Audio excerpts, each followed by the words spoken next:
Hello, রিয়ন, বলুন। আচ্ছা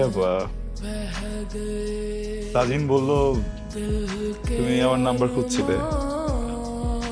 আচ্ছা, কথা না কাছে স্ট্রেট কথায় আসি, কালকে কি ক্লাসে যাচ্ছ? হ্যাঁ, যাচ্ছি তো। তোমার ক্লাস নাই? না, আমি গ্রুপে শুনলাম যে সবগুলো ক্লাস পোস্টপোন হয়েছে। ও তাই? ওকে, আমি এখনই দেখছি। এক কাজ করি, ক্লাস মিস না দিই। আমরা ক্যাম্পাসে যদি সুযোগ না হয়, যেহেতু সবকিছু বন্ধ, আমরা বাইরে একটা গুড প্লেস আছে যেখানে আমরা অ্যাসাইনমেন্ট করতে পারি।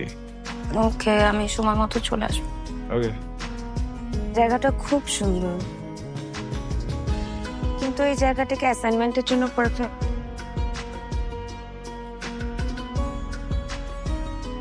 সত্যি কথা বলবো? হুম, বলো। পড়াশোনার জন্য এই জায়গাটা একদমই ঠিক না।